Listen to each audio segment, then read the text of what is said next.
Questo video parla di una bicicletta che si guida da paura, ma costa veramente un botto. Quindi iscriviti al canale, prendi una bella sacca di popcorn e ci vediamo nei commenti. Let's go. I wake up to a little bit of drool on my pillow, feel like it's gonna be a bad day. Yeah, I'm tired of shit and the coffee ain't hit yet, damn ain't that great. I don't wanna go to work cause my boss is a jerk and I'm not even that paid. I need a change in my life cause I don't feel alive. Sui campi gara una delle modifiche che abbiamo visto di più è stata quella di prendere una Epic Evo, alleggerirla, mettergli il 3 posizioni e utilizzarla per correre. È quello che ha fatto Specialized con la nuova Epic 8. Nelle forme non cambia particolarmente rispetto alla precedente, o meglio rispetto alla Epic Evo, perché se guardiamo lo snodo dell'ammortizzatore è molto simile a quello della Evo, ma è stata alleggerita, è stata aperta, verticalizzata, è stata abbassata, che è una cosa non scontata, e soprattutto è stato tolto il brain. Ragazzi, siamo davanti alla prima Epic senza il brain. No brain, no headache. Sì, lo so, lì qualcuno sta dicendo no, nel 1990 c'era una Epic che non aveva il brain, ma dal 2002 in poi, quando è nata la Epic vera e propria, la full Epic, ha sempre avuto il brain fino ad ora. Oggi la Epic 8 non ha il brain. Questa è la S-Works ed ha il sistema RockShox Flight Attendant, di cui potete trovare il video test già qua sul canale, e sarà la prima bicicletta venduta di serie con questo allestimento. Questa salita qua è tosta, sono curioso di vedere come me la fa fare. Per il momento è bloccato, è ancora bloccato, ma in effetti non mi serve qua.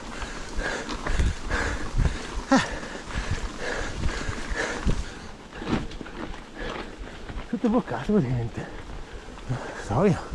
Andiamo un po' a vedere cosa è cambiato. È cambiato il nome, infatti questa è Epic 8. Anche la Epic, come la sorella stradista Tarmac, prende il numero della generazione. Questa è l'8ª generazione di Epic.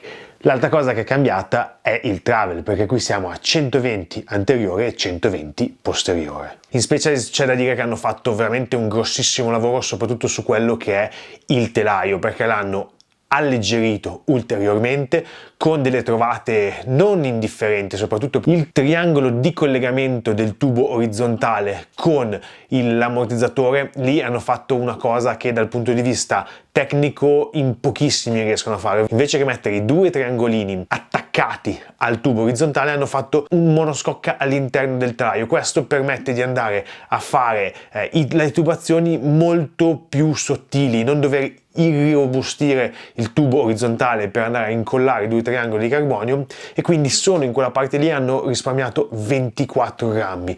Il link qui è diventato in carbonio. Il tubo obliquo più grande, più largo, però con degli spessori più bassi, in modo da poter mettere lo SWAT, quindi tubo obliquo bucato come le biciclette da trail, chiuso da un comodo sportellino che so che molti di voi weekend warriors italiani stanno già pensando di togliere, perché pesa ben 84 grammi da solo e 130 con il portaborraccia. La posizione in sella è strana, mi sento tanto centrato sulla bicicletta, mi sento proprio dentro. Non mi sento né corto né lungo, mi sento basso sull'anteriore e ho un bel po' di spacers. Un lavoro di perfezionamento della geometria e soprattutto perfezionamento di quello che è la globatalità della bicicletta. Gli americani lo chiamano Ride Dynamics ed hanno creato una squadra di ingegneri apposita per andare a sviluppare il Ride Dynamics, per migliorare le Ride Dynamics, le dinamiche di pedalata su questa bicicletta. Mamma mia, brava,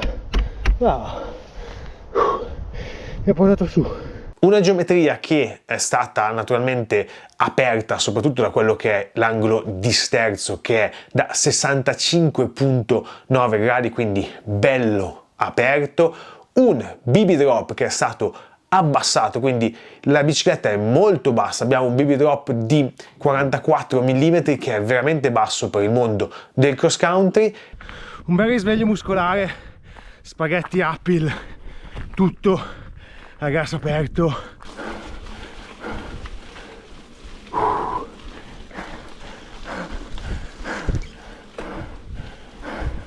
Primo momento di confidenza con la Specialized Epic, mi sembra di stare sulla World Cup, più o meno stesse identiche sensazioni, ma su una bicicletta da 120 mm anteriori e 120 mm posteriori. In salita si guida molto facile, anche in spaghetti che ha questi tornanti molto stretti, in realtà sono salito super facile. Con l'Arcade avevo fatto molta più fatica a fare i tornanti stretti, qui nonostante l'angolo sia molto aperto nessun problema, sono salito molto bene. Il tubo piantone è stato verticalizzato di 1,5 gradi, siamo a 75,5 gradi, quindi non è super verticale ma abbastanza verticale. Interessante anche il fatto che ci sia un flip chip sul link dell'ammortizzatore che permette di chiudere di mezzo grado l'angolo di sterzo, di arretrare di mezzo grado il tubo piantone e di alzare di 5 mm il movimento centrale, in pratica di rendere un po' più marathon questa bicicletta. Il primo giro ci ho dovuto prendere confidenza, il primo giro non mi sono sentito subito prendi, salta sulla bici e vai e sei subito a casa. Scusa. È stato strano perché all'inizio era un po' come se dovessi trovare le mie misure, dovessi capire la bicicletta, ma appena le ho trovate ho fatto click ed è tutto cambiato e a quel punto veramente mi sono trovato super a mio agio. E tra l'altro era anche in una situazione abbastanza complicata perché eravamo a Massa Marittima sotto un diluvio universale con i sentieri completamente bagnati, completamente fangosi, con le fast track all'anteriore e Renegade al posteriore, quindi non le gomme che tengono di più in assoluto sul bagnato, anche se sono delle ottime coperture, secondo me tra le migliori, però Control.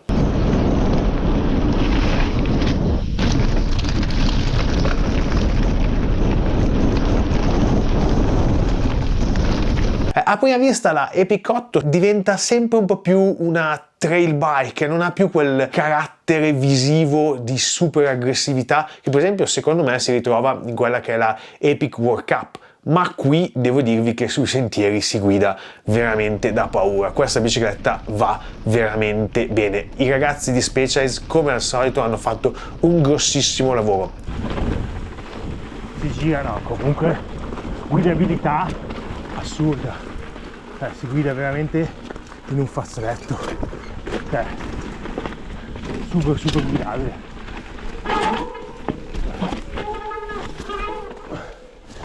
Qua la giri fuori che è un piacere, ma veramente tanta roba,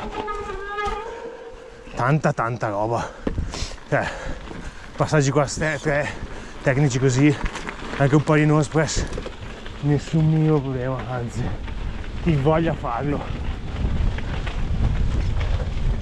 Buongiorno. Altra cosa interessante che hanno fatto è stato quello di far passare, di mettere il passaggio cave interno all'interno della serie sterzo, ma solo per la S-Works, perché tutte le altre invece ce l'hanno nella parte anteriore, quindi la S-Works ha un telaio diverso, anche perché è il carbonio che è diverso, questo è il FACT 12M, tutte le altre utilizzano il FACT 11M. Quindi la cosa che mi impressiona secondo me tanto è in queste fasi qua, quando devo buttarla giù per chiudere le curve, la butto giù il doppio di un'altra bicicletta. Se questa roba qua è veramente lavorato super bene. La nuova Specialized Epic ha ammortizzatori a 3 posizioni, quindi tutto aperto, intermedio e tutto chiuso. Però non sono 3 posizioni classiche, quello che è l'idraulica interna è stata completamente cambiata, completamente tunizzata da RockShow per Specialized. Il Sea Deluxe è uguale all'esterno ma è completamente diverso all'interno perché non ci sono token, manca un distanziale, è presente il fine corsa non classico ma quello si chiama Jones Bumper specifico di Specialized. L'idraulica è stata cambiata per fare cosa? Per arrivare a quello che è il Magic Middle. Cos'è il Magic Middle? Partiamo dall'idea che in Specialized sono bravissimi a dare i nomi, sono americani e d'altronde sanno fare marketing meglio di chiunque altro. E quindi hanno preso sostanzialmente 3 posizioni classico e l'hanno chiamato Dynamic Trio, perché le 3 posizioni sono studiate in maniera dinamica per interagire in maniera perfetta con il telaio. Naturalmente la posizione tutta aperta che loro chiamano wide open, grande aperto, la posizione tutta chiusa che loro chiamano lock on sprint, quindi chiuso per le volate, e poi la posizione intermedia che si chiama Magic Middle, che loro è quella che indicano come la posizione da usare per l'80% delle pedalate, dei sentieri, e su questo io sono assolutamente d'accordo, perché avere un intermedio che funziona bene è la cosa più importante nel mondo del cross country e del marathon. Il tutto aperto è per le discese, il tutto chiuso è per le volate o giusto quei tratti in asfalto, per tutto il resto c'è l'intermedio e l'intermedio deve essere bello sostenuto, deve avere una partenza che tiene su tutto e poi quando invece va ad aumentare la velocità della corsa, dell'ammortizzatore o della forcella, lì bisogna che si apra più velocemente. Il nuovo Magic Middle delle sospensioni RockShox solo ed esclusivamente per la Specialized Epic è proprio così. Alle basse velocità fa più fatica ad aprire, a far lavorare la sospensione, ma più la corsa sale, più la sospensione inizia a lavorare. Molto sostenuto all'inizio, molto più difficile far iniziare a lavorare la sospensione, ma una volta che inizia a lavorare, lavora con più sensibilità e con più velocità rispetto a un normale intermedio di RockShox. Hanno veramente fatto quello che noi Weekend Warriors vogliamo, una bicicletta 120 mm con un ottimo intermedio super sostenuto, un tutto aperto che lascia giocare la bicicletta come vogliamo in discesa, la trasforma in una mini trail, e un tutto chiuso quasi completamente bloccato, perché il suo tutto bloccato non è completamente bloccato, c'è sempre un piccolo gioco, questo anche per salvaguardare un po' quello che sono le cartucce. Naturalmente la grossissima novità di questa bicicletta è anche il sistema Flight Attendant, che sarà solo ed esclusivamente per la S-Works in bicicletta completa, mentre il telaio viene venduto con un sistema a 3 posizioni ma a cavo. Quindi ho lavorato tanto anche su quello che è il peso, sulla leggerezza della bicicletta. Sono andati a risparmiare ben 74 grammi sull'intero telaio rispetto all'S-Works precedente. Quindi un telaio che si attesta sotto ai 1800 grammi. Questa in taglia M l'ho pesata naturalmente senza il multitool e pesa 10,47 kg, quindi che considerato il sistema di trasmissione AXS, il sistema Flight Attendant, il tire width sulle ruote, i freni a 4 pistoncini, quindi il reggisella telescopico AXS, quindi non il più leggero in assoluto, da 150 mm, è un peso molto basso. Una bici molto facile da guidare, soprattutto una bici immediata nei cambi di direzione e che nei passaggi più tecnici non ti fa minimamente avere dubbi, ti fa passare sopra tutto con grandissima fiducia. È quasi come se avessi più confidenza nella bicicletta che nelle tue capacità, quella creata per il mondo del cross country tecnico, per la Coppa del Mondo, quindi per quei tracciati super impegnativi che vediamo oggi. Ed è anche per questo che secondo me qui siamo di fronte a una bicicletta davvero tanto versatile, perché è quella che ti permette di guidarla come una cross country pura, per affrontare poi dei sentieri che vanno ben oltre il mondo del marathon e del cross country. Io non avrei assolutamente problemi, credo, qui a affrontare un percorso molto più enduristico. È vero, è una cosa che più o meno tutte le aziende stanno facendo sulle nuove tipologie di bicicletta cross country, proprio perché il cross country sta diventando sempre più tecnico, sempre più aggressivo, e quindi anche i mezzi si evolvono, e qui Specialized è andata proprio in quella direzione. Io l'ho trovata super, veramente incredibile quando bisogna buttarla dentro nelle curve. È come se fosse una MotoGP che si riesce a piegare di più di tutte le altre bici provate finora. Sullo stretto è velocissimo, sullo stretto ti diverti tantissimo, non hai nessun problema, anche quando devi fare dei nose press hai completa fiducia. Stranamente, secondo me invece è un po' più nervosa su quello che è il dritto a grande velocità. Strano dico, perché comunque ha un interasse abbastanza lungo, è uno degli interassi più lunghi nel mondo del cross country in questo momento, e anche un BB drop molto basso, e quindi quello dovrebbe farla stare molto più attaccata al terreno, ma probabilmente proprio perché l'hanno resa con il telaio così scattante, quando si va sul dritto basta dargli quella minimo di input che lei cerca di cambiare direzione. In salita è una spada perché è molto rigida, il sistema Flight Attendant è spaziale, veramente andate a guardare il video, perché veramente io non sono mai stato un grande amante di quello che è le sospensioni elettroniche, ma il Flight Attendant nuovo di Rockshow mi ha fatto cambiare idea. Questa Specialized S-Works Epic 8 è forse la bicicletta più tecnologica che ho mai avuto tra le mie mani, è anche forse la bicicletta più costosa che io abbia mai avuto tra le mie mani, perché qui parliamo di 14.500 euro per questa S-Works così montata. Siamo al top del top, però è veramente tanto, ragazzi. Qui è uno di quei prezzi che veramente fanno strabuzzare gli occhi.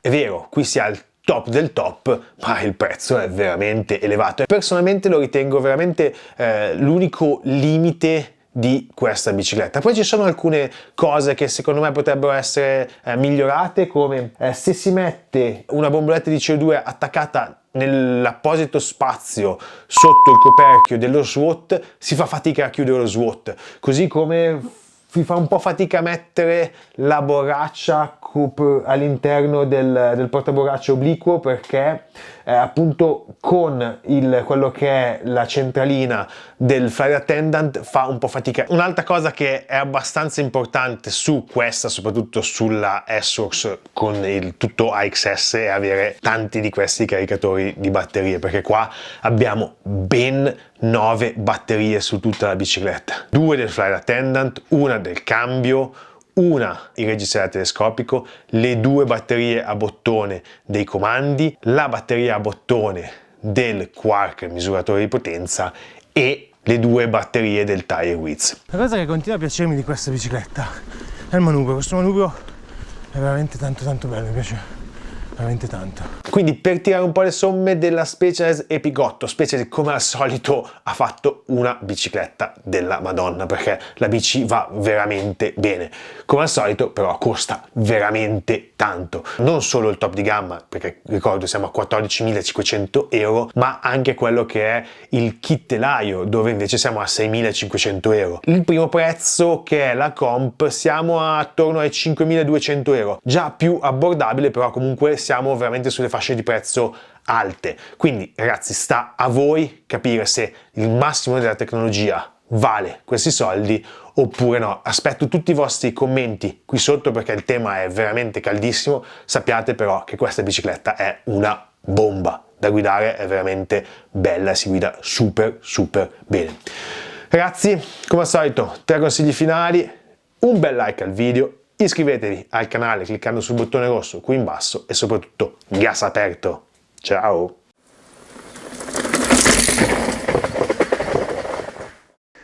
Mio genero l'ha presa una a Santa Caterina. Sì, da... E che avete biciclette Sì, sulla sì. mano, ecco. le bike motion, come si chiama? Oh mia, questa mia che qua. 4.000 euro, Sicuro di mia. Costano tanto. Costano tanto, Sì, ma però è giusta, dai. Li vale sti soldi? Nella bicicletta 4.000 euro a tu muturei tu, mia me. Però non c'è soddisfazione di avere questa qua, non puoi andare di là. E tu mia me.